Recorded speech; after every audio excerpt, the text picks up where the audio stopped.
vlog 7. I'm gonna run out when I get to 10, aren't I? Anyway, so we've been talking about how we create the world in which we're living.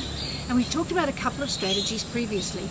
But today I want to start a whole series, I think, on fear. Now, the mission of the Joy Project is to eradicate fear. And until I was kind of given that mission by inspiration from my mum, I didn't really think much about fear. Yet again, one of the many things that we hardly ever think about consciously. We just get gripped by it and then it affects everything we do. So when you start to think about fear, it's extraordinary the number of fears we have and how much it determines our behaviour. And I've recognised a few fears really, and one of them I want to talk about this vlog. It's humiliation. I reckon it's got to be one of the single greatest fears. People are terrified of looking stupid, of being humiliated, because that happens to me, of somebody else judging them. See, that's what humiliation is. It's you worrying about someone else's judgment of you or your behaviour. And then we feel stupid. Like, let me think.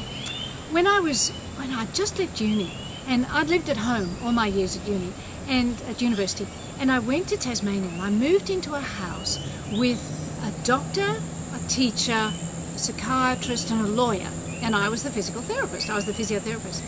Well, of course, I was such a naive newbie. I'd gone to an all-girls school, I went to pretty much an all-girls course, I lived at home, I studied all the time.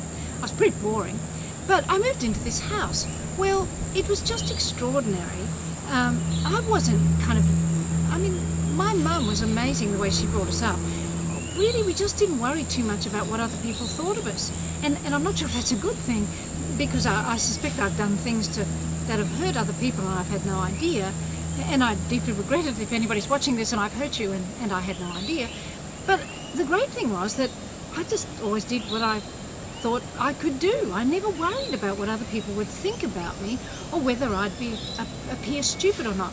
But anyway, back to when I was living in this house with these people. Because I was so naive, they knew I would be gullible. And so the psychiatrist in the house, I developed a crush on. And look, I'd hardly had any boyfriends by then. I was 21, I know, slow. But anyway, but the others knew. I don't know how they knew. I think I might have told the girl. There was only one girl in the house, and she told the others. Well, one day I came home, and the psychiatrist wasn't there, right? And the other three, if you're watching this, I have only just forgiven you, by the way, you guys, and the other three have got this ring box. And they pull me aside and they go, "Frank wanted us to give you this." Now, this is how stupid I was, right? For starters, if Frank wanted to give me this gift, why didn't he give it to me himself? And wait till you hear what it was. I opened it up, and inside is one of the tackiest friendship rings you could ever imagine. It was like it came from Woolworths. But these people with amazingly creative senses of humour had gone to Woolworths or somewhere, and they'd had engraved on the inside 14 carat. So I'm looking at this, and my immediate reaction was, yeah, right, Frank gave you this. They were so convincing, and I was so gullible. Because I'm thinking, well, why would anybody go to such elaborate measures to trick someone like this? Because I just never would have dreamed of doing it. Anyway, so this went on, and I'm looking at this, and I'm thinking this is ridiculous, and I called the girl aside and said, is this true? Is this? And she went along with it. Well, that night when Frank came home, now, I'm not humiliated about it, but I still laugh about it. I can't believe I did this. So I think, oh, look, gee, it's really ugly. I wonder if I said to him, I love it, but I'd like to change it for something else. Would he mind? I bet you're rolling around the floor. Have you fallen off your seat yet? Anyway, so he comes in the door that night, and I'm feeling a bit embarrassed at the time, thinking a bit sheepish, a little bit, oh, well, gosh, he likes me. And by now, the others have gone to him, right? And he's come and said, well, do you like it? Well, blow me down if I don't say, well, it's lovely, Frank, but would you mind if I changed it for a chain or something? Because I hate it. I thought it was the cheapest, nastiest thing I'd ever seen. And do you know, they kept it going for about 5 hours. I don't know how they did it, but I look back. Now, that could have been a tremendous source of humiliation for years. But after I'd hit several of them with large stones, I felt so much better, and I could laugh about it. I mean, I didn't appreciate being tricked. It wasn't humiliation, but I thought it was a really mean trick, just as someone who's naive and gullible. Anyway, it's very funny.